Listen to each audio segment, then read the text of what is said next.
In today's video, we're going to be taking this absolute bona fide classic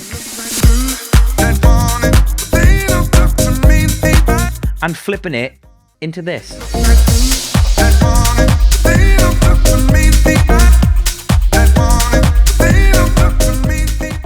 All the Toolroom samples used in this video are available in the description down below, so go check them out if you want to follow along.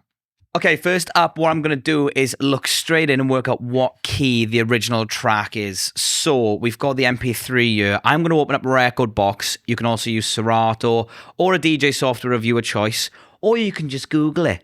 So, I'm going to show you how to do it through Rekordbox first, but for the record, we could just Google, look right through MK, key and tempo. And there's a great website called TuneBat, which shows you all the information. You don't even have to go onto the website. It just shows up and tells you what's there. So I can see your F minor or 4A if you use that sort of conversion rate. And we're at 120 BPM. I'm going to double check that with my Rekordbox. Let's drag this in here and see what it says. Interestingly, this has come up in C minor. However, it is 120 BPM, so at least it got that right. You will find this with certain tracks. Sometimes Rekordbox and TuneBat argue with each other on what key the tune is actually in, and there is a reason for that. There are notes in the F minor scale and the C minor scale, which are very similar.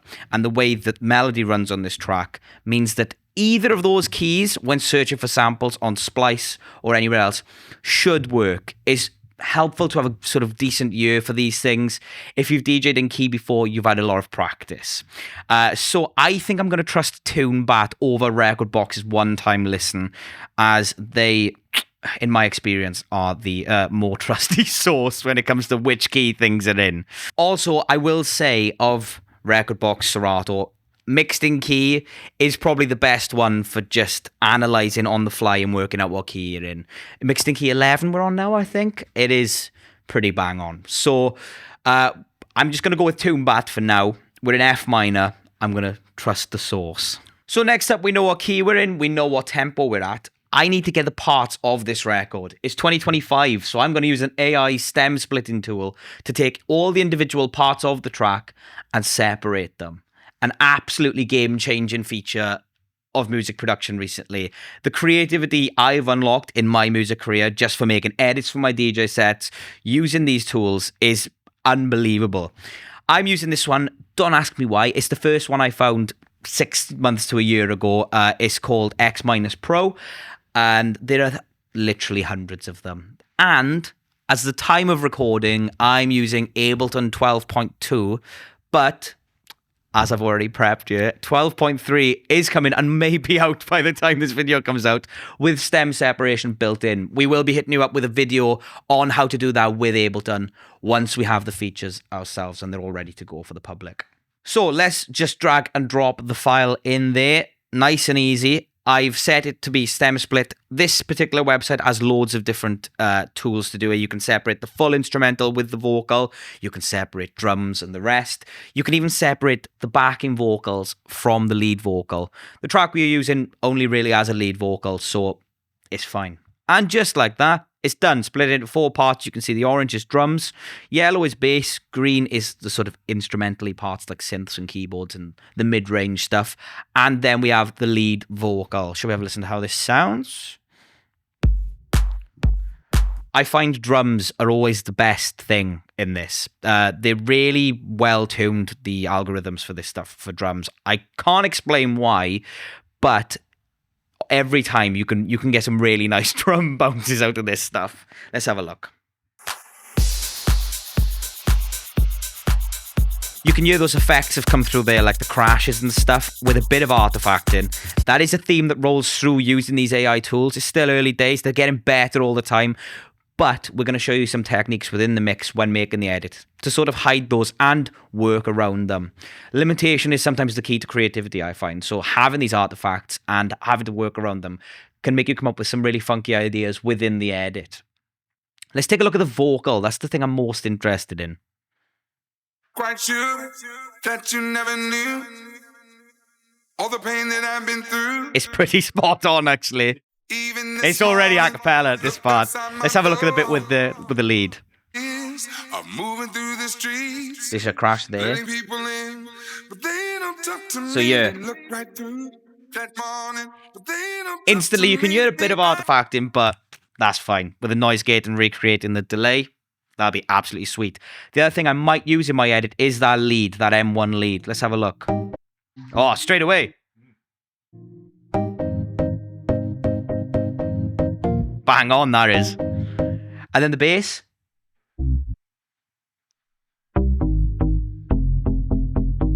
That's one of the best splits I've heard, actually. Normally, if you have an organ bass, like an M1, and a subby bass, sometimes they can sort of confuse each other because they're playing the same notes at similar octaves. But looks like mission is successful. So I'm just going to download all of them. I will warn you at this point, the one I use, the file names can be a bit mad, but we'll just rename them. So let's look right through stem split. And we will save all of them individually. Right, there we go.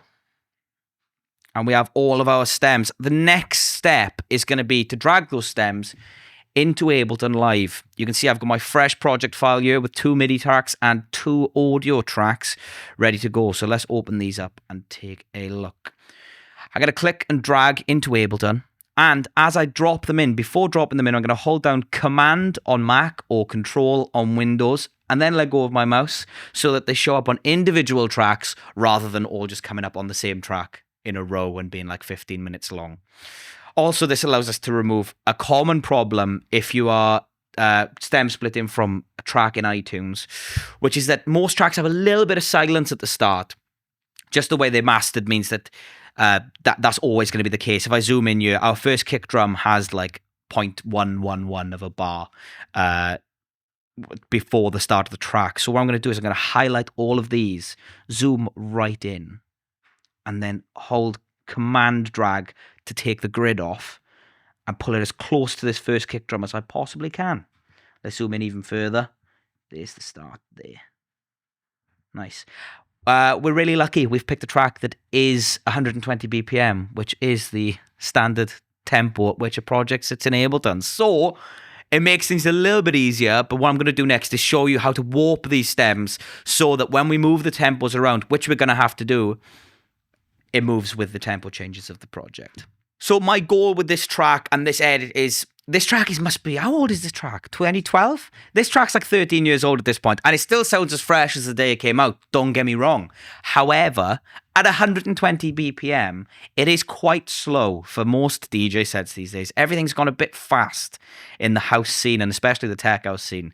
So with a slightly techier, groovier edit that we're going to make, I need to speed things up. I'm thinking maybe 128. So the first thing we're going to do is separate all these stems into the correct tempos so that when I speed the project up to 128 BPM, all the stems move with that tempo change. So we've already moved all of the waveforms up to that first kick drum manually. You can see I've done that pretty well. If I was to turn warp on, I'm going to start with my drum track as that is the easiest place normally to find where your tempo is. Obviously, the kick drum and then the clap are going to be easy tempo markers for the software to work out where we're at. Melodic content, pads, vocals, they are a tricky place to start. Let's start with a kick drum. Let's quickly talk about what warp does. It sort of does what it says on the tin, which is we're essentially taking audio, adding tempo metadata to it so that when we speed up our project, this audio file actually warps with the time of the project. So you can see as I've turned warp on, you can see at the top here underneath our bar number, there's these little white arrows or pointers. These are warp markers. So you can see because we're set at 120 BPM, and that is the tempo of this stem specifically, each warp marker is bang on the bar. However, if I turn this warp function off and I set the project to 124, when I click warp, you can suddenly see my kick drums all out of whack. All these kick drums are way off grid. No good to anyone. So what we're going to do is right click on this first warp marker. What we're going to click is warp from here straight. You can see there's a couple of different options. However, in most dance music, modern music, everything's recorded and quantized to a standard tempo anyway. So most things should be to a straight tempo. If at this point in the course or in this video you've decided to warp a 1960s disco record, I'd recommend maybe starting again because you're going to be here all day. But if you have done that, the whole point of these warp markers is you are able to pull them one way or another in time with what you're doing. I could double click this one and say move it that way, and then I could double click and start stretching parts of the waveform so that if kicks are out of time to a normal standard click, using these warp markers and stretching them in the micro movements of time will pull it into a more regulated tempo. But we don't need that. So let's undo all of that. So some key features of a decent DJ edit for my sets always include the hook. They got to be instantly recognizable. So in this track specifically, there are two main things that I'd like to use, being the lead vocal and the hooky vocal, which is the chorus, and the lead synth. Now, you'd think, well, that's basically the whole song in this track. But how can we use those parts creatively and change them up a bit to be expected but unexpected at the same time? That's my goal for this, while introducing some new parts like new drums and maybe a new rolling bass line. What I also want to do is keep hold of this vocal, maybe bring that lead synth in just before the drop, because that's what people are expecting. That's like the things that you'd hum or chant in a football stadium. Those are the bits we want to keep hold of, while sort of losing all the other MK bits and making our own imprint on top of this project. So now I've warped our drum track to the 120 BPM. You can see that Ableton has set it to 120.02. Common sense tells me that the 02 is probably a slight error within the software, so I'm going to just edit that by clicking on the number underneath BPM and just typing in the tempo. So there's that. And I'm now going to go in and do the same for the others. Well, I don't actually have to do it for the others in this case because the project is 120 and these stems are 120. A happy accident. So everything's in time. Let's have a double check of our sound.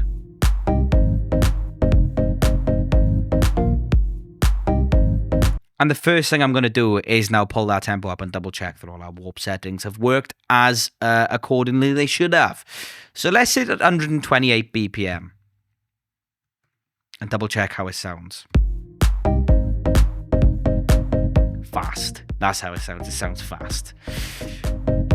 While also on the topic of our warp features, you may notice that yours sounds completely different when you speed it up to how mine sounds. And that, my friends, is because of the warp algorithms we have here. You can see yours may be on beats.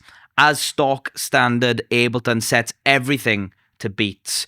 This is great for drums and uses less CPU on your computer. However, in 2025, if you've got a mildly powerful laptop, you can pretty much set everything to complex. Complex is almost like master tempo on a CDJ in the sense that when you speed things up, it will keep the tempo with minimal artifacting. You've even got Complex Pro now. I'm not going to get into what the difference between Complex and Complex Pro right now. Try both out. See if you can work out the difference. There's a little challenge for you. So I'm just going to set all of my stems to complex. I've gone into my settings within Ableton to have it automatically change everything to complex. You can do that within the settings by going to settings, record warp and launch, and default warp mode. I've got mine set to complex. Yours will be set to beats. If you're up for that, you can do that. It'll probably save you a lot of time in the future. Let's quickly talk about the samples we're going to be using. I'm using 3 of the Toolroom Academy sample packs, being the Sound of Toolroom Volume 3, the Toolroom Tech House Essentials Volume 3, and Loops from the Create Volume 2. These are available online. Check in the description down below, and you should be able to grab them. They're also available on Splice. So I'm going to dive in now straight away. What I want to do is probably take the drums out because I'm not going to use the drums. I'll just mute them by turning off the number of channel over here. The yellow boxes are almost like an on and off switch for the channel. So let's turn the drums off and be left with just the bass, the synth, and the vocal, which are now all in time. Happy days. Now, what I'd normally also do is just have a look around and work out, what am I going to use? What are the bits I want to use? Where are the hooks? So I know straight away, because I know this track really well, I'm quite sure that you never knew. This is all being used, 100%. So I'm going to use the verse. 7 long years of moving. They don't talk to me. They look there's the chorus. That morning, but they don't talk to me. And there's the hook. That morning, but they don't talk to me. That's all being used. So what I'm going to do is I'm just going to take all that. I'm going to go Command X and then Command V just to separate it. I'm going to change the color of it so I know that this is bit I'm going to use. Next, let's take a look at these synths. I'm going to solo this channel instead and take a look at the lead synth. I'm just going to use, it does the same thing all the way through. So I'm not that bothered about which bit I use. I'm trying to find the cleanest part of this synth I can, which I think is going to be at the start. Perfect. So there's my synth. And there's no artifacts from any vocals or even from the drums, which is quite impressive. I'm going to highlight that there. I think I could probably move all this over. Just trying to clear up my space in the project to be able to start working on my own stuff. So let's drag all these over here. Let's bring that back. There we go. Bring that back over here. I'm not really going to use the bass, so that can probably just be muted and moved across. And then here's my vocal. I think that'll do for now. Right, so what have we got? Vocal. I'm quite sure that you never knew. Cool. And synth. That's fine for now. We know what we're aiming for and where we're going. But we need to start building out some drums and creating our own edit. So we're going to start with a kick drum. So I'm going to go for our Tech House Essentials Volume 3 and see if I can find a nice kick loop. So let's have a look.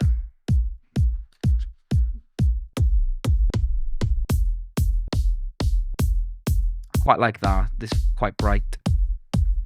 All right, that's a nice all-rounder. It's got a nice brightness to it while also maintaining some thump. So I'm going to create a new audio channel by clicking Command T, or you can right-click and go Insert Audio Track. There we go. I will point out I've got preset audio track layouts. So when I open up an audio track, I automatically get an EQ and a filter and some reverb on there. All turned off. But don't worry if when you load up yours is completely empty like this. So I'll leave it like that so we don't confuse everyone. Let's put our kick loop straight in there. I'm just going to create the first 16 bars and create my groove. With everything else muted, this would be the same now whether I was creating an original track or creating an edit or a remix of any kind. Let's just Command D across there. And our kick loop is in. I'm just going to check for fades as well. You may have auto fades turned on, so the first kick drum will sound a bit weird. So you just want to make sure the fades are on and off there. I'm also going to shift click this entire section and use Command L to loop the section. You can also do that up here. Right, our kick drum is in. Put this as red as well. I like to color code everything. Red is drums, otherwise my mind is lost instantly. So there's our kick drum. Next up, let's find a nice hi-hat loop.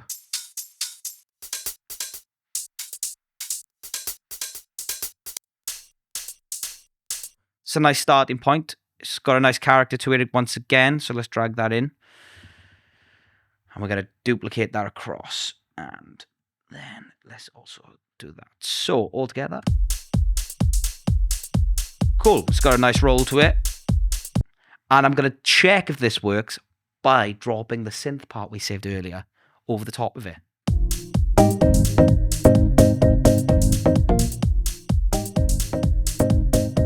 Cool. Nothing is in the way of that lead synth quite yet. Bear with me. We might run into that issue in a little bit. Let's go for a clap. This time I'm not going to use a loop. I'm actually going to draw the clap in with MIDI. I'm going to find a nice one shot. Firstly, I need to create a MIDI track. So that is Shift Command T. Or once again, you can right click over here and create a new MIDI track. And I'm going to draw a MIDI clip in there as well. I'm not going to do the entire thing because I have to draw the claps in one by one now. Let's find a nice one shot. These are loops, so that's no good to me. One shots, drums, claps. I like that. It's like standard 909. It's between those two so far. I'm going to go for that one. Sometimes you just know. And we're going to go for the 2 and 4 of every bar. because you should clap on the 2 and 4. If you clap on the 1 and 3 at a concert, I'm looking at you, psychopath. Okay, cool. So there we go. We've got our clap. Again, color coding everything because it's good to stay on top of your project. I want to add this point as well. I color code everything because towards the end of the project, when you're wondering, what does this need? If all your drums are in red, all your instruments are in blue, your bass is in brown, all your effects are in white, then when you pull it all together, you can go, there's a lot of red there and there's not a lot of blue. You listen to it again, you go, yeah, there's not much going on in the mids. It's sort of like a visual representation of what your ears are already hearing. Nice. Let's find a shaker as well. I'm going to go in a different pack for this. I think I'm going to go into the Sound of Toolroom. I believe there's some nice shakers in here. Hat loops. Or is it going to be percussion loops? That's nice. Let's have a look with it all together.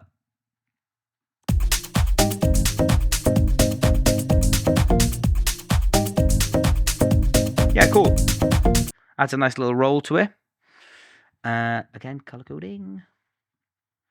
Now, what I'm going to start to do here is actually group all of my drums. Command G to group.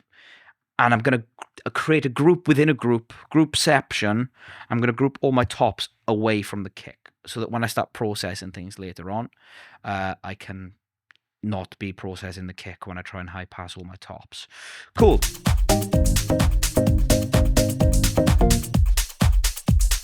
Nice. Our drum track's sounding pretty full. I'm thinking we could do with some bongos or some sort of mid percussion. Let's have a look what we got. Nope. Oh. That is damp. Yeah. That's the one.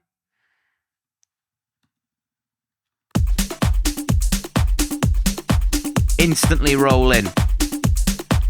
Now, depending on what samples you use, if you follow me directly, then you've used the same samples. This sounds okay. Sometimes you can, if you're using multiple shaker loops and hi-hats and percussive loops, they all can sit on slightly different swings. So everything starts to sound a bit messy.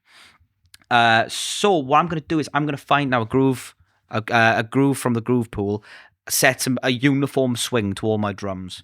So I normally just go for this Ableton stock swing, 16ths. Anything less than 16ths and it doesn't actually really do anything. How swingy do we want it? The original's quite swingy. Anything over 61, it gets a bit garage. So I'm going to go, I normally sit around the 59, 57 mark. Marginal differences, but it does make a difference. Let's go 59. I'm going to take off the stock 66% swing, and I'm going to turn on my global amount because otherwise it's not actually doing anything. And now I'm going to highlight all of these, go into our clip view here, and then I'm going to set the groove to that. And then everything should sit really nice and uniform.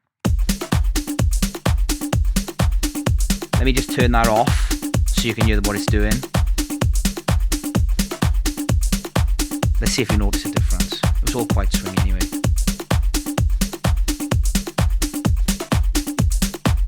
Everything's just a bit looser. I'm going to turn on 1, 2, 3. Everything seems to swing just a little bit better in there. And if I go in one by one, you'll hear it's doing all sort of interesting artifacty things. But overall, it sounds pretty good. I'm not going to do too much more to the drum track right this second, because if I overcomplicate the drum track at this stage, then when I start writing the bass line and getting everything on top, it's just going to be super confusing and busy. And we don't want to make it too busy just yet. So, what have we got here? We've got a 30-second intro of just drums, which in an extended mix is pretty much all you need. So that's happy days. Okay, next up, I'm going to create a sub bass for this track. I think it'll work really nice with those rolling drums. A nice rolling sub bass works really well. And you don't need any fancy third-party plugins for this. I always just use the basic sub sign built into Ableton. It's really good. That's all I need to say. A sub bass is normally just a sine wave with some nice, you can see here, there's like some distortion macros and stuff. But I literally just use it as stock. It sounds so good. So, how are we going to write this then? Well, we know that the melody from the original goes like this. So we also know that we are in, was it G minor or F minor? I can't even remember. We also know we are in F minor. So I'm going to set the project key to F minor. And I'm now going to create a MIDI clip. Now let's draw a nice rolling bass line that is inspired by the original bass, but doesn't necessarily copy it. Because if I copied it with a sub bass, it would just sound pretty naff. So I think the first note is going to be here. I can't hear anything because I need to turn on this headphone button so I can audition each note. Still can't hear anything because I'm not soloing the channel. There we go. That's way too high. Shift with the arrows drops it down an octave rather than a semitone. So with just the arrows, semitones. Shift click. Yeah, it gets pretty angry down there, to be fair.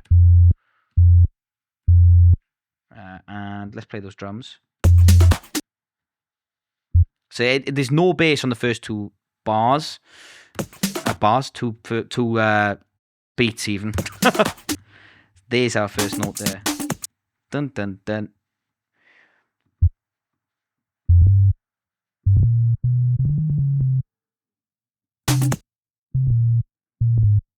Now this is where you are going to have to do some trial and error, as I'm about to do.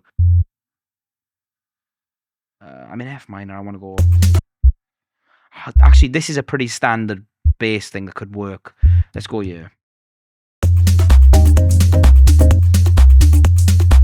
Let's get that kick drum back in. Bass is far too loud. Let's turn that down.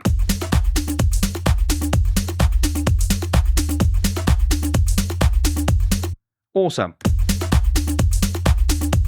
A lot of the older sort of techie rolling terrace stuff as this, like, I'd call it like a carnival rolling bass line. It instantly starts you grooving. The key to a good bass line, which we touch on in the full course, is how to write a funky bass line. And I'm using some of the techniques here, but I'm not going to go into them right now. You should watch that lesson. Maybe drop her an octave. Let's see how it sounds. Not too low. And let's check the vocal over it. I'm quite sure that you never knew all the pain that I've been through. Let's check the hook.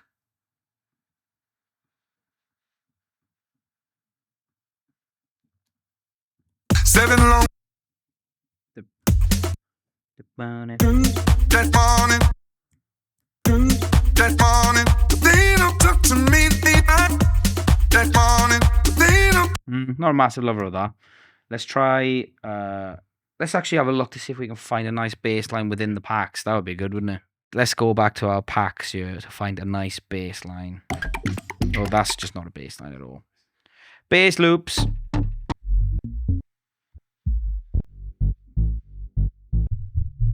What I tend to do when I'm auditioning basses for these sort of things is I'll sort of be singing the song in my head so that you can sort of listen to it without having to drop every single one in. And because all these bass lines are in different keys, if things are slightly adjacent, we can repitch those bass sounds. I'm more listening to the melodic content and the way the melody moves of the bass line before dropping it in, rather than what key they're in.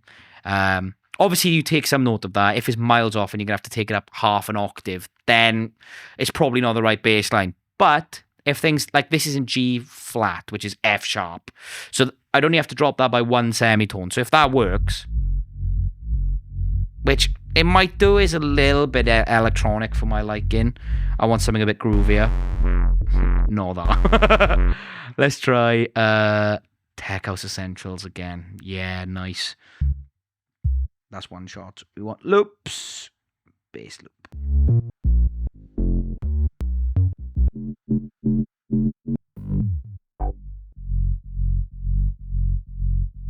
Let's try that. And I can show you what I was just talking about, which is actually changing the pitch of this bass line to be in key. So when looking at a keyboard, let's open up a piano roll here. You don't even have to open anything else up. The piano roll shows you the name of the notes. Let me turn off the scale view so you can get a better idea what's going on. There's C, and you can go up, up, up, up. So we're looking for F sharp minor. you don't have a minor involves more than one note, but the root note is going to be F sharp, which is there, and we are in F. So where's F? F is there, F sharp is there, F sharp, G flat, same thing. So down by one semitone, one step down. So let's pitch this down by one, and then that's going to be in key with the original, in theory. Let's just check how it sounds without drums first.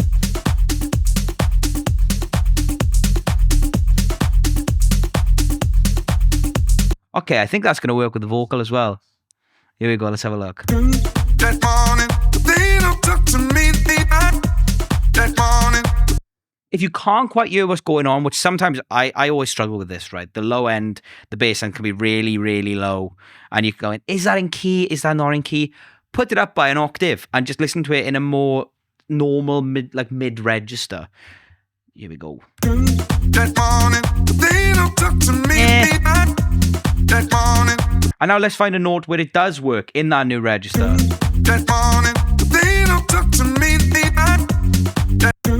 That morning, they don't talk to me. That morning. Sort of works, not quite. Let's find some inspiration from our original bass and see what notes that's hitting. Like, there's the drums, here's the bass. Boom, boom, boom. Nice. That's way easier to follow than the lead synth because there's like a insert music theory answer here. It's just easier to follow the bass than it is the synth today on this specific track. Let's move that one and that. And there we go. So dun dun dun.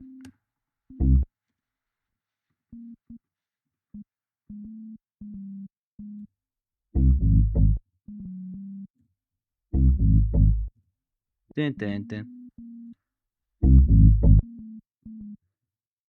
1 second, let me turn that down and turn that up. Or not.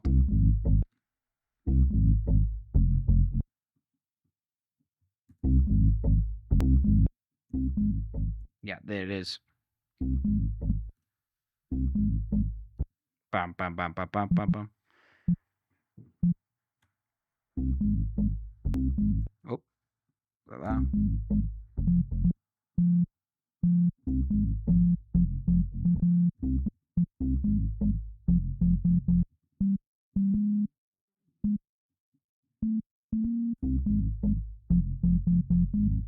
Okay, so actually testing our few bass lines. I'm going to use the original, but we're going to use a different couple of techniques to freshen up what was already there. So I've drawn out the melody of the original here with my sub bass.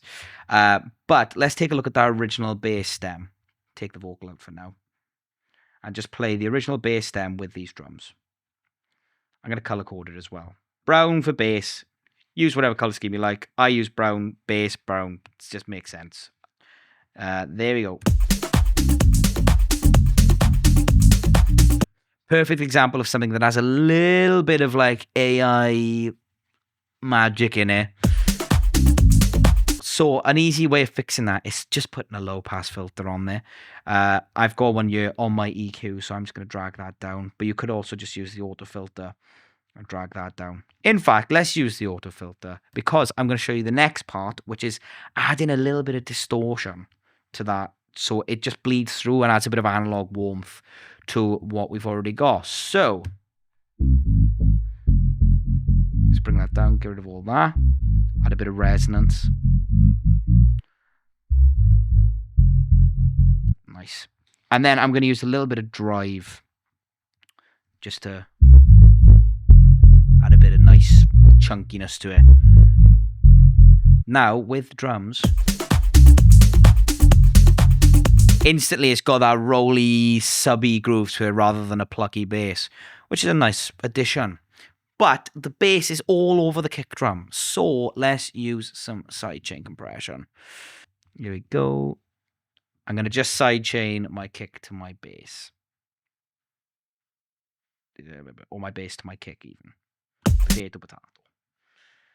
Let's get my settings right.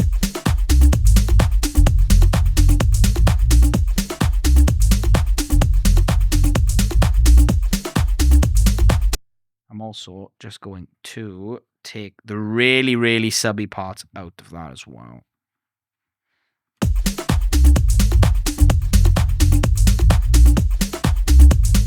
Nice.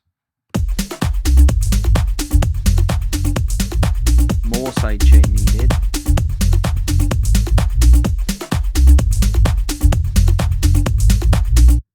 And just sidechaining from there.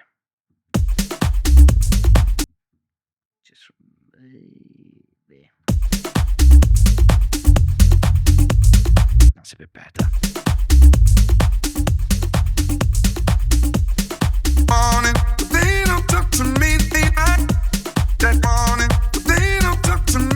Nice. Getting somewhere.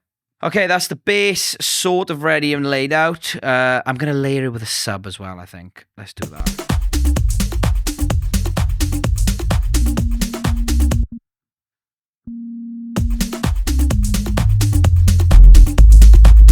Oh, now we're cooking. Enough low end in that or what? I'm going to copy my sidechain over to the sub as well. Just literally Command-C, Command-V, copying and pasting them over. Just to tighten it up a little bit. And I'm going to group these two basses together and color code them. Let's listen to that together. A lot of click there. That's because my attack is a bit too quick.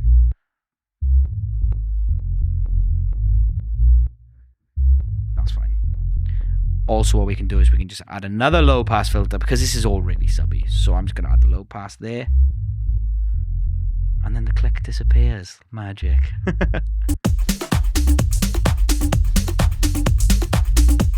Nice. I think that sounds nice. Just going to put a utility on the master to set my bass to mono. Nice. Now, one thing that people tend to run into when making edits or making music in general is just, if you listen to something for 2 hours straight or 30 minutes straight, you'd never listen to a song for that long. So to listen to a part of a song for that long, it can end up feeling really stale, right? So just every now and again, just completely change where you're starting. I mean, I'm going to drop a crash in now, just so it feels like there's a bit of energy where I am. So let me just drag in one of the crashes from our packs here. Effects. Perfect. That'll do. At least then I know where the phrase starts and ends, and it feels like there's a bit of energy going on. Keeping it interesting for yourself during the process is just as important as making the track interesting when it's finished. Nice.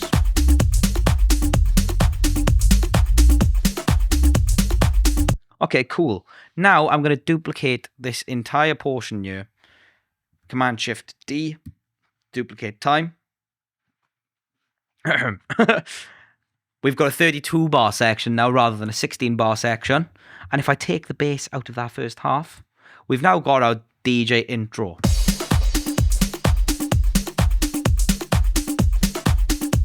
There's the drums, and then on 16 bars, our bass is in. That takes us up to our first breakdown, essentially.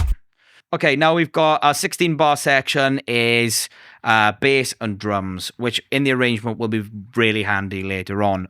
But next up, let's add some chops from this lead line from the original, because it's so iconic that we're definitely going to be using it throughout the track. Just our first bit, I reckon. So let's delete all that, move that over there. Actually, let's move this over here for now and then chop it back so that we're not in our own way and confusing ourselves with timings.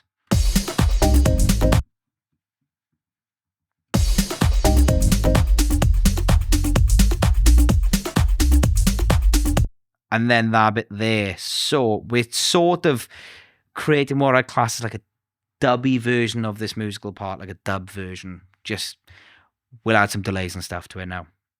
Right then. So the phrase starts like this.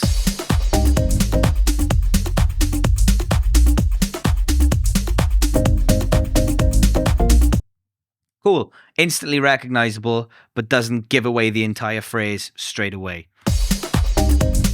Let's sidechain that with a similar level of sidechain to the bass. So they all feel like they're moving as one.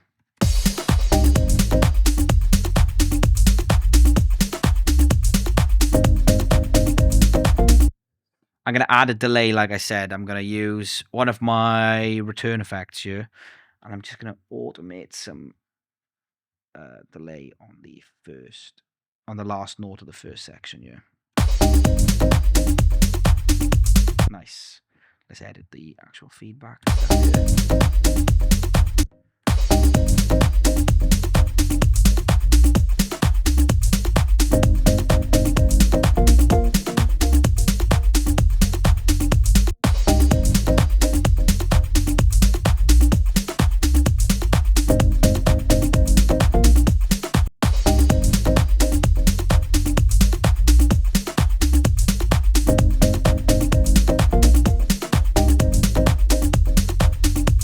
Nice, it's got a nice roll to it actually.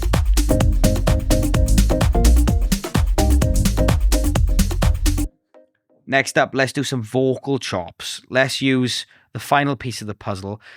Do we just use the original? Let's have a look. I'm quite sure Not that. I need this bit. of the people's lives, all the long goodbye. That morning, but they don't talk to me. That morning, Let's use that. Beep, beep, beep.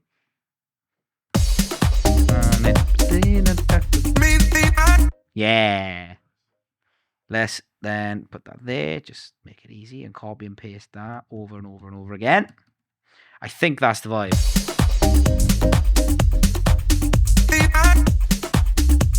Bit of reverb on that so it doesn't feel really dry.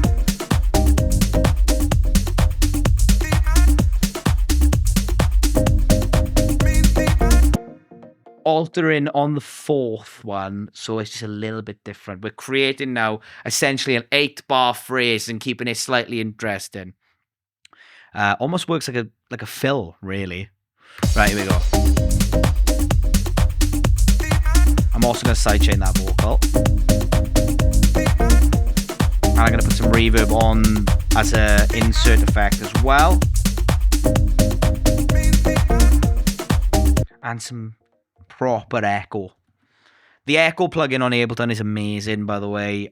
It's so good. I should use it more. I don't know why I don't.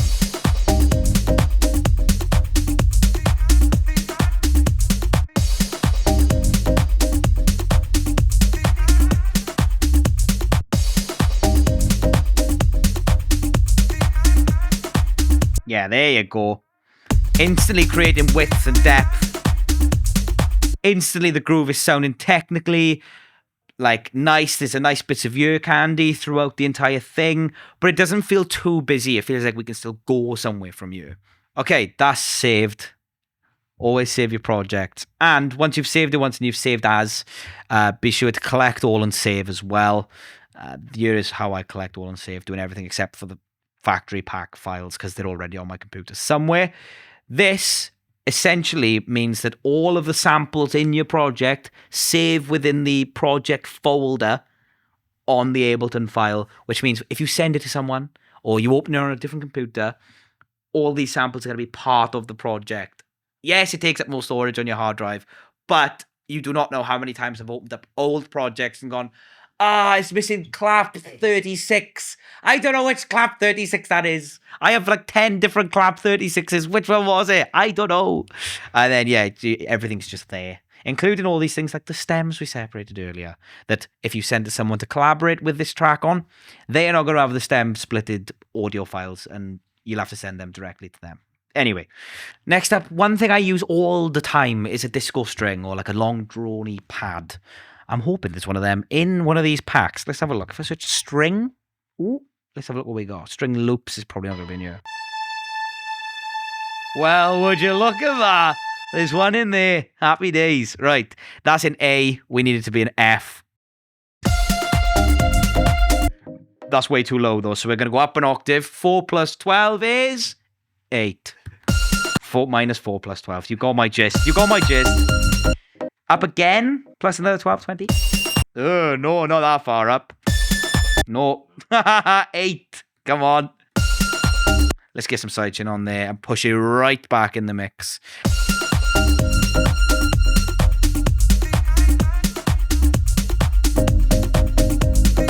Sounds quite nice, this. So what I've done is I've just sidechained that to the kick, same as I did with the bass earlier, and I've just pulled it right back in the mix. We don't want it to sound like we've got tinnitus. So that is really far back in the mix, but add some atmosphere in the mid-range of the track.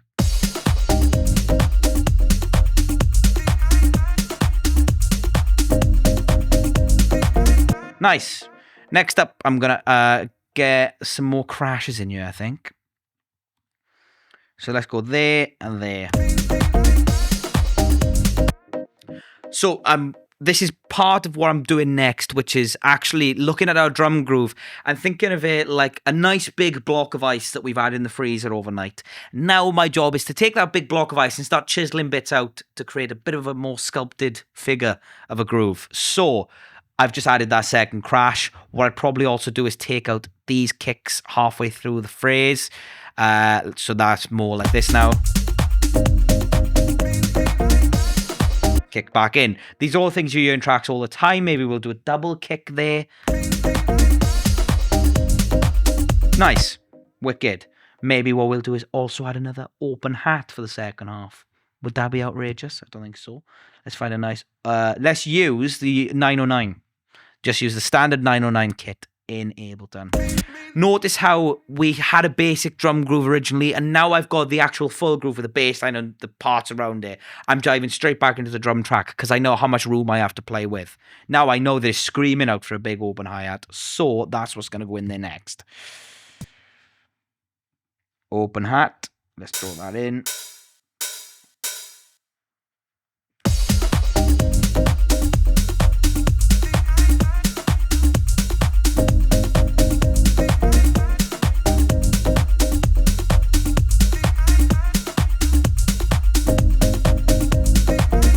Nice.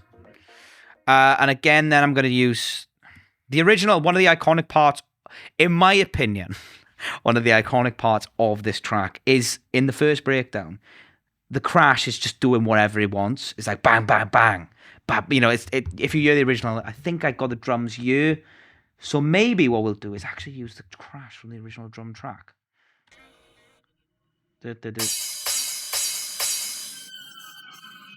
Without all that artifact in. We'll copy it with the 909 crash or with the crash we've already got.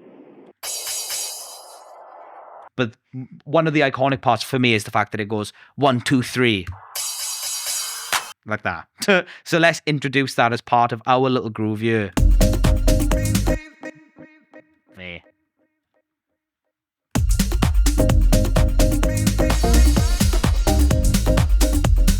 It's our own crash, but it's taking inspiration from what was already there.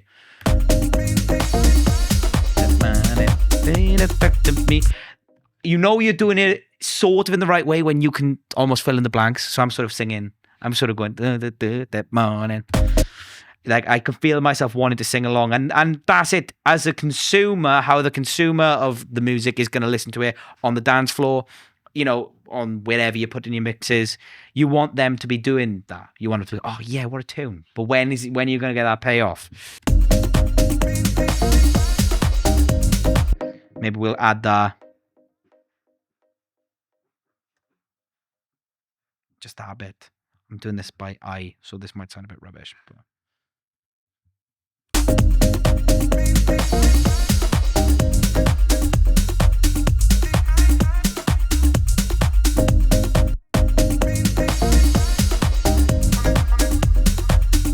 Okay, so we've added a crash. I'm next going to take it from what feels like a DJ intro. Like if I press play on this. Like that could be a mix-in point, and it probably will sound like that as you mix in. I'm going to add some effects. Some downlifters, some sweep-ups, just some things, some ear candy. So that it feels like it's got a bit of impact. So let's have a look through our effects chain, or through our sample pack even. One shot effects.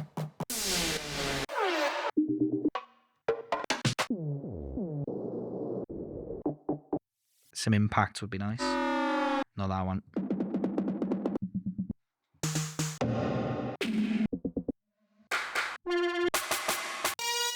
None of them. Okay, next pack is this one. Yeah, we'll drag that in there halfway. Maybe we want to use the whole thing.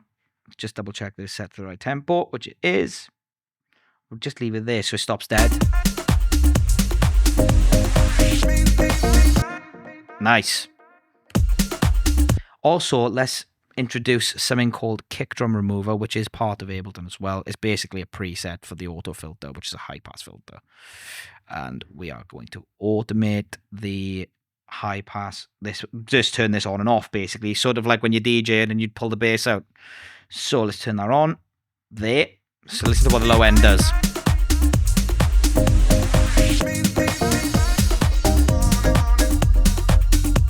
Now let's find something to layer with our crash, like a down sweep. Search for the word down. No. Impact.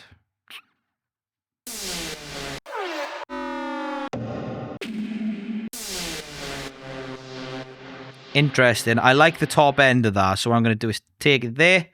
And then I'm just going to take all that zippy, synthy stuff out. Look at the difference. You wouldn't even think of that. When listening to it at first, you're thinking, oh, how is he going to get that in there? Right. Without the EQ. With EQ. Still sort of there, but in the mix, you're not going to hear that.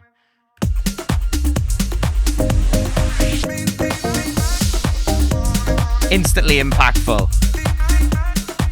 And with that crash as well, you know, it's good. It's good stuff.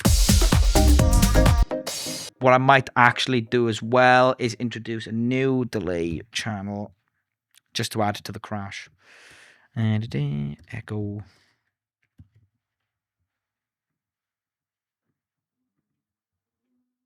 This one's going to be fourths. 1, 2, 3, 4. And it's going to be notes. And then I'm going to just automate that to be there.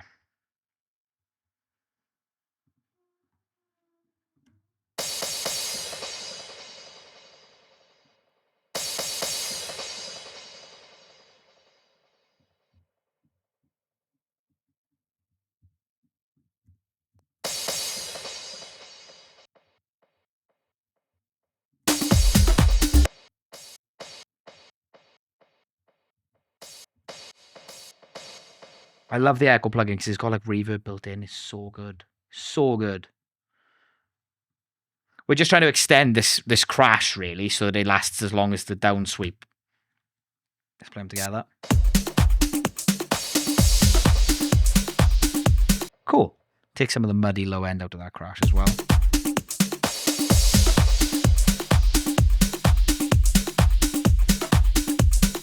Nice. Cool. So that is some nice effects there. Maybe a bit of reverb on this.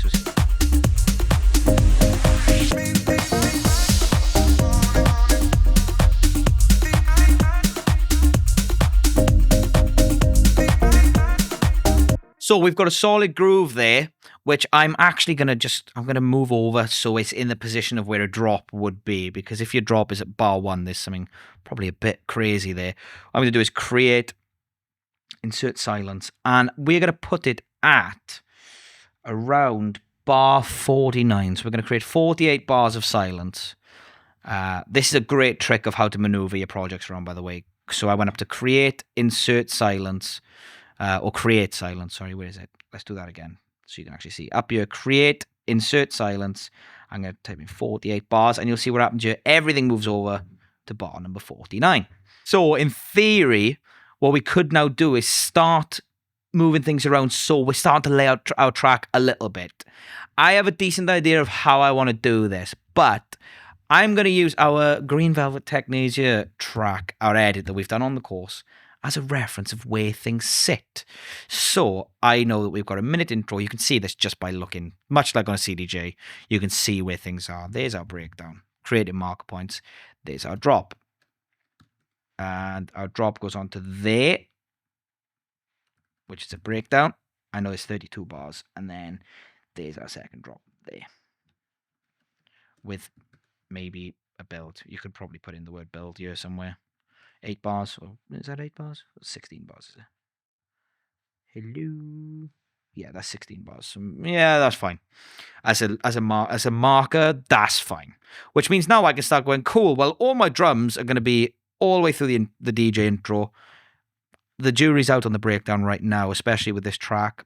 So copy there, and then another 32 bars there. And then we'll have our outro there, which is going to be another 32 bars. Our drum track's laid out. Our bass is laid out. Again, just copying and pasting your Command D, Command C, Command V. Command C to copy, Command V to paste, Command D to duplicate. So there's that. And then finally put it in there. So our drum and bass layout is pretty much there. Cool, there's our intro.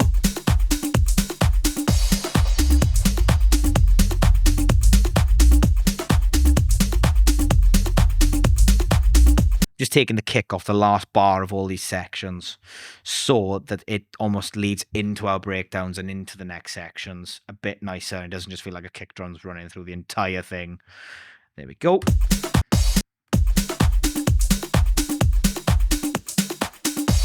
Again, could do a bit of crash work there.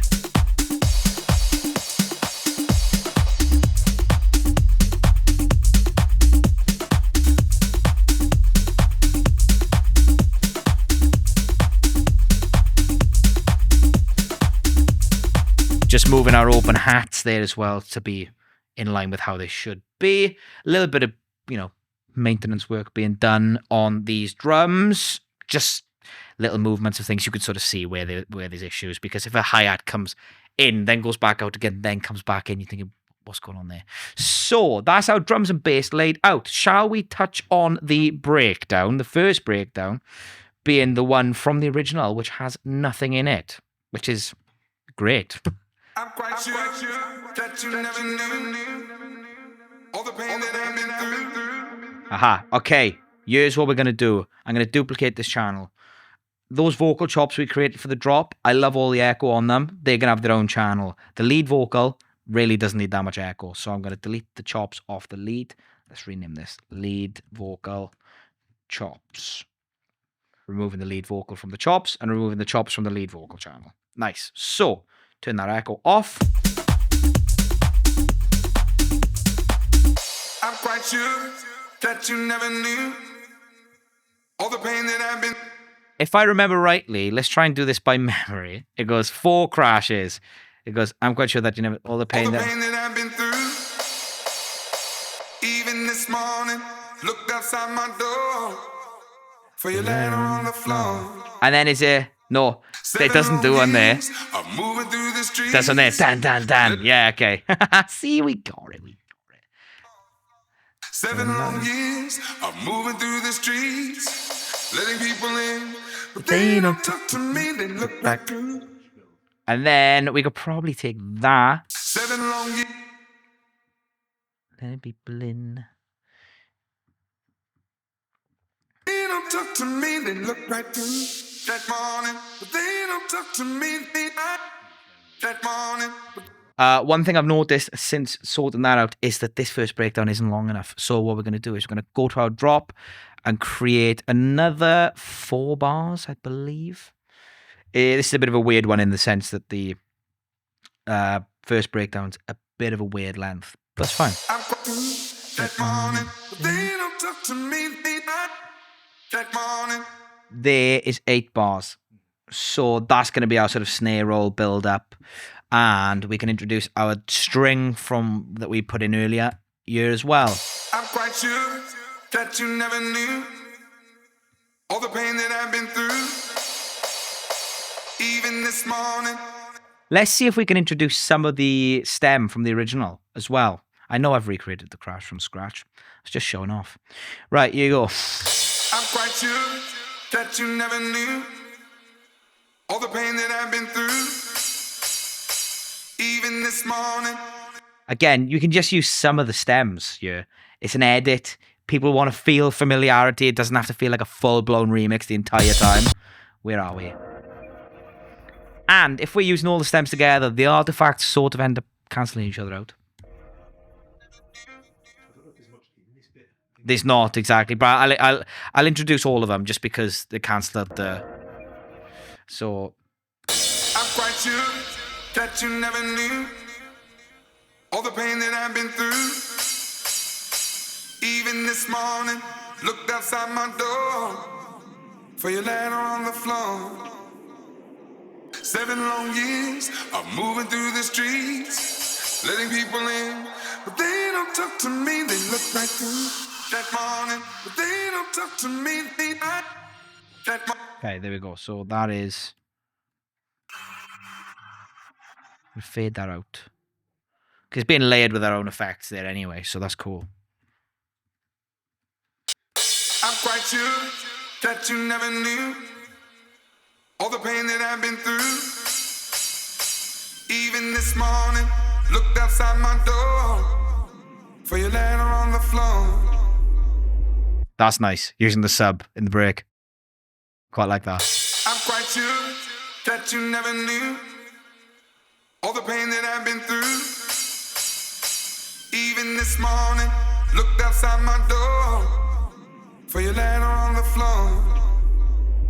7 long years of moving through the streets, letting people in, but they don't talk to me. They look like.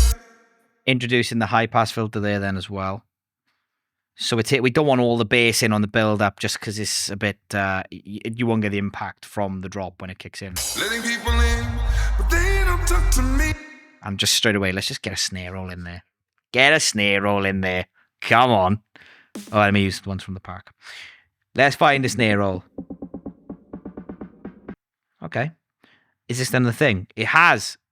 Interesting point. This clearly is 126 BPM, but it is shown up as 100 BPM, 0.8 mental. That morning, they don't talk to me.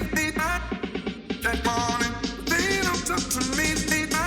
Not long enough.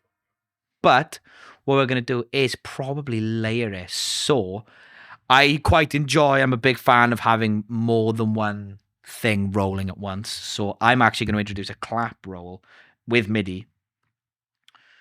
Again, just use a 909 clap on this.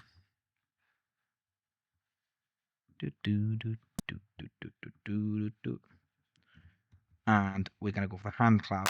I'm going to go legato. Arpeggiate. 1 step, 16ths. Whoa, not 24ths. Already got the groove on it as well. And let's do this. Let's try the snare. Let's do both.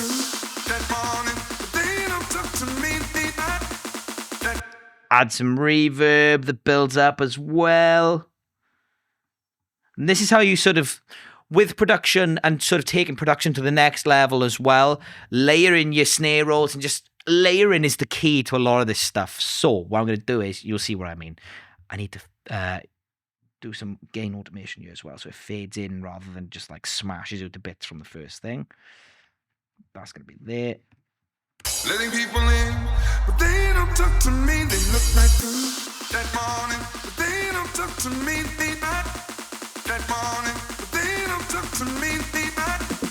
That morning, they don't talk to me. That morning, they don't talk to me. They look right. Get in there. We're getting there. I've introduced some crashes there as well. Letting people in, but they don't talk to me. They look right through that morning, but they don't talk to me. That morning, but they don't talk to me. That morning, they don't talk to me. That morning, they don't talk to me. They look right. They look right through. They don't talk to me. That morning, they don't talk to me. They look right through. Sun comes up. Introducing some reverb automation here so that the vocal comes in really dry. Letting people in, but they don't talk to me. They look right through that morning, but they don't talk to me. That morning, but they don't talk to me. That morning, they don't talk to me. That morning, they don't talk to me. They look right through that morning, they don't talk to me. So again, we're just working on the build up right now. And let me just double check that that's all in. That needs to go all the way to there.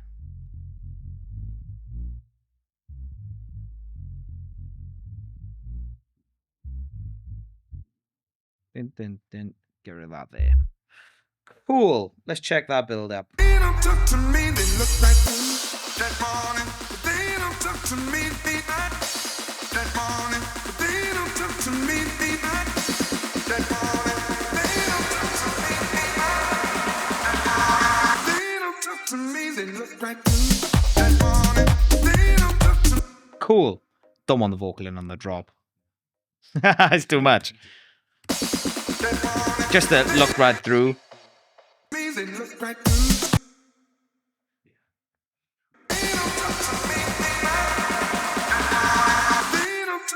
Right, this thing's ending at different times here, which I'm not a massive lover of. they don't talk to me, they look like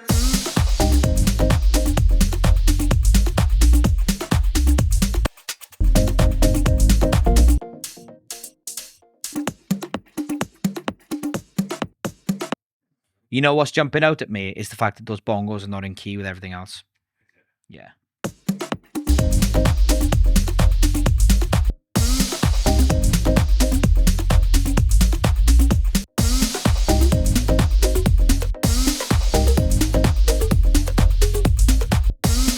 But it's because it's the first time we've actually used the lead with everything else. So these just part of this is part of the process. Is actually going, well, that doesn't work anymore, so let's take that out. they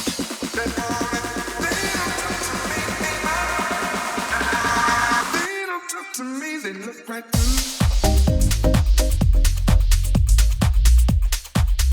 And in fact, using a bit more of that melody on the drop, maybe. Yeah. There it is. Cool. So let's copy that over from there to our intro. Oh, whoops, I deleted the chops. When did I delete the chops? When did I delete the chops? It's alright, I can recreate the chops. I meant to delete the chops. What are you talking about? Okay, that's going to sound really nice, actually. Get rid of all that.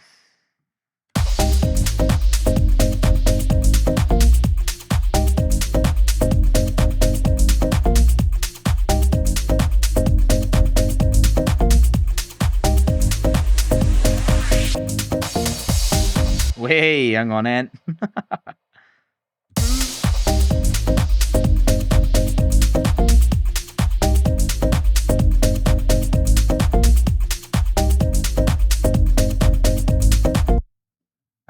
Cool. that you. I'm quite sure that you never knew all the pain that I've been through. Even this morning, looked outside my door for your letter on the floor. 7 long years of moving through the streets. I love the way the bass kicks in here. Letting people in, but they don't talk to me. They look like that morning, but they don't talk to me. They not that morning. Let's use these again. Trial and error. Moving through the streets, letting people in, but they don't talk to me. They look like that morning. They don't talk to me. They not that morning. They don't talk to me. They not that morning. They don't talk to me. They don't talk to me. They look like. Oh yeah, could have the din din din din din din din.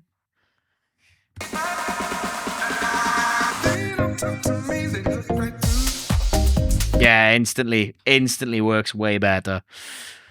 What I feel like it's screaming for a riser. Big old riser. That's pretty cool. Wow. 128 BPM. Oh, it's even longer. Okie dokie then. How's that looking? If I drag that out, that might actually be perfect. I'll fade it in though. I'm quite sure that you never knew all the pain that I've been through. Even this morning, looked outside my door for your letter on the floor. It's literally the most dramatic thing I've ever heard in my life. Right, there we go. That can just go like that.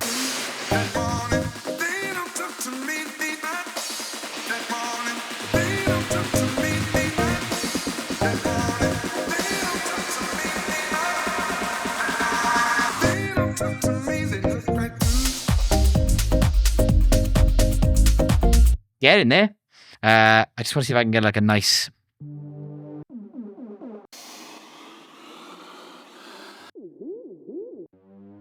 something like that I can filter is what I was looking for.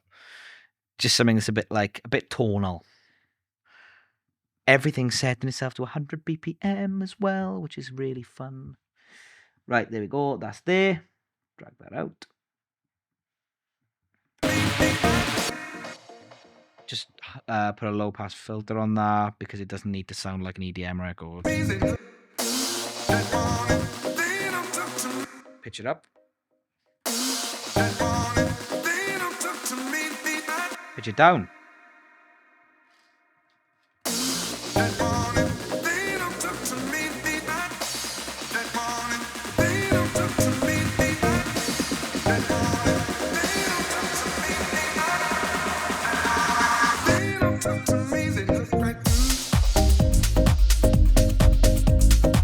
Get rid of that string on the drop.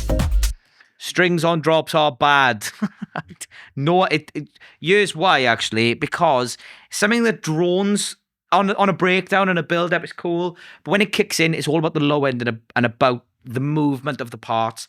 If you just have something long and just not moving over that, it instantly just makes everything sound a bit more washy and thing. Bringing it halfway through when everything's grooving and you need things, the movement of something building up, you can bring it in halfway through the drop, but on the drop, it's an absolute no-go. Unless you're making progressive house, which is, up to you if that's what you want to do with your life. Cool.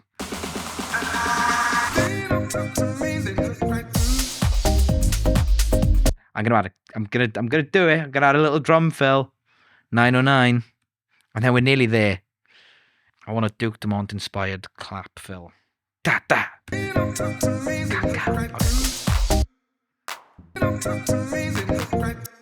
Give me all the reverb.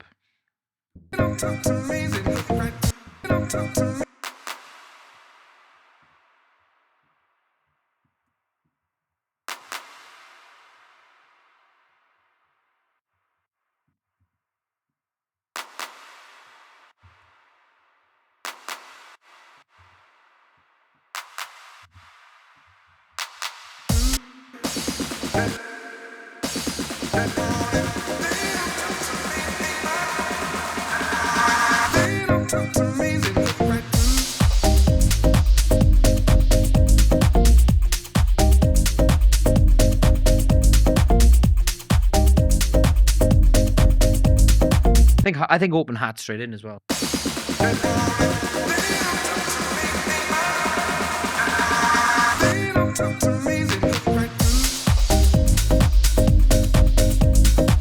Nice. Cool. So we've got all of our parts. I'm happy with the shape of the first breakdown, the first build up, and the first drop. So everything's there. Let's talk a bit about arrangement. And first up, where's this vocal going to come back in? Because you can't have this track without the iconic vocal chops. So I'm going to make sure that everything's laid out on this first drop as far as bass, effects, crashes are concerned, which should be a pretty easy crossover from our intro that we did earlier.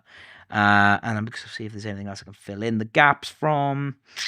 Then our kicks. Yep, that's nice. Our lead runs all the way through it.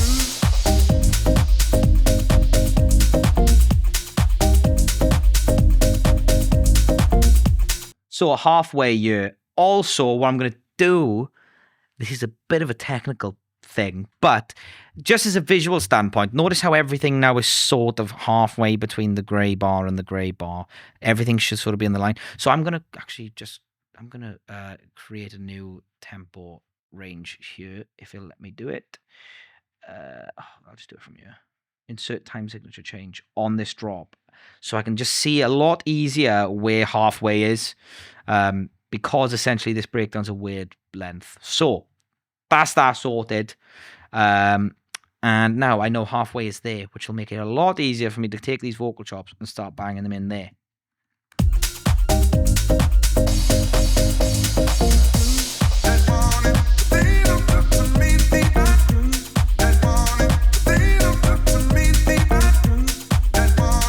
Let's just drag that across.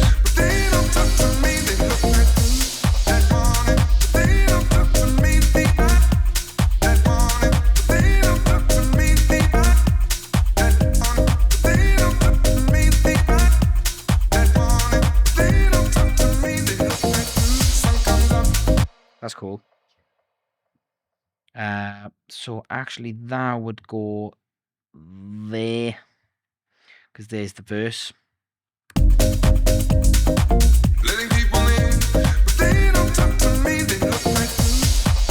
I'm going to introduce, remember those vocal chops I deleted? They would come in handy now.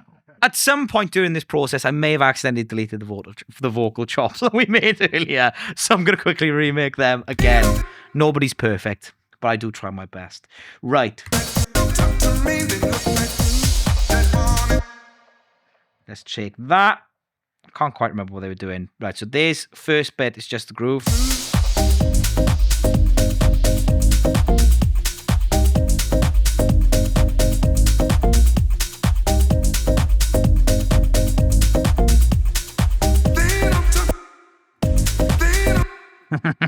Okay. Needs to be there. There we go.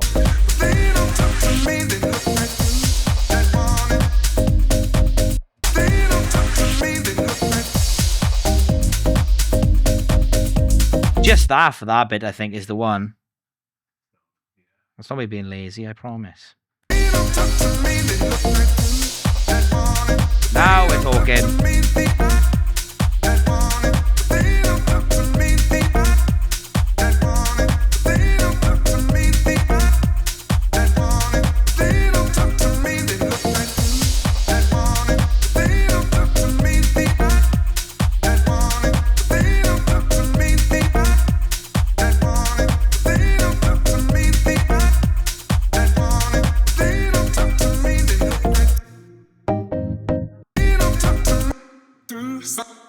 The sun comes up there.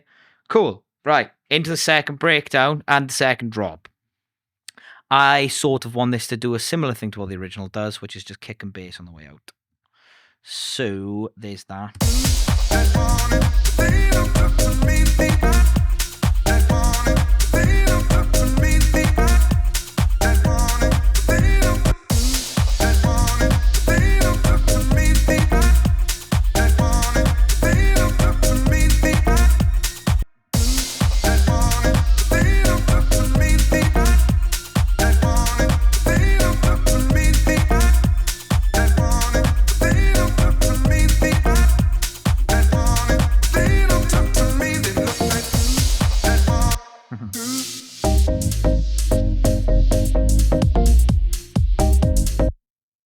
They're hi-hats, not kicks. There we go.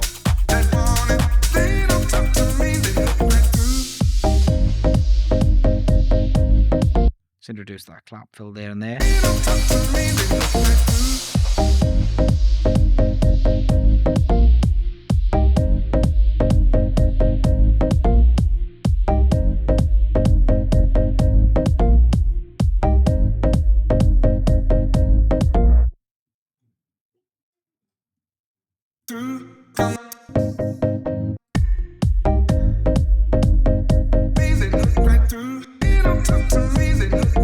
Sun comes up, I'm alone again, with the lights on in my head.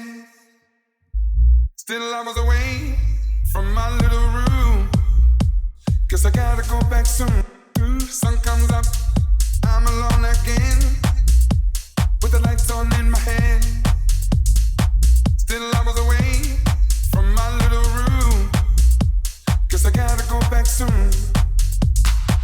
Other people's lives, all the long goodbyes, watching in the mirror with longing in my eyes. I love the second verse on this track. I'm just wondering if it's needed.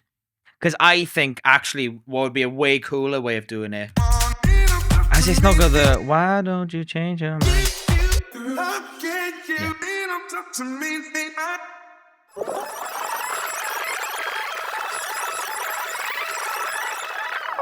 Okay, after being locked in for a little while, I finally got the arrangement done based off both the original track and our reference track and what we wanted to do. So what I've done is coming out of that first drop into the breakdown, straight with the second verse. Very close to the original. And then that comes out into just drums.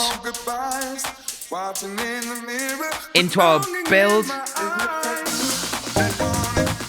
with those chops from earlier.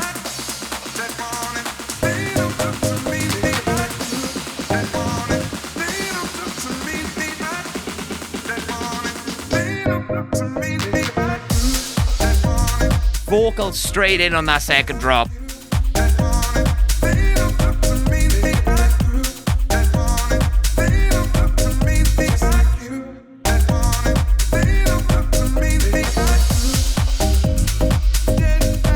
That's from the end of the original track, these chops here. And then what I've done is I've actually chopped the backing vocals in the second half of the second drop, so it's not too vocal heavy. And the middle 8 that's in the original isn't included in this version until this part I've used as a backing vocal, loads of echo on it. Can't you change your mind? That loops twice, creating a new phrase out of the middle 8. With the little background vocals, looking at you, that I've cropped on their own on the lead channel, dry up front.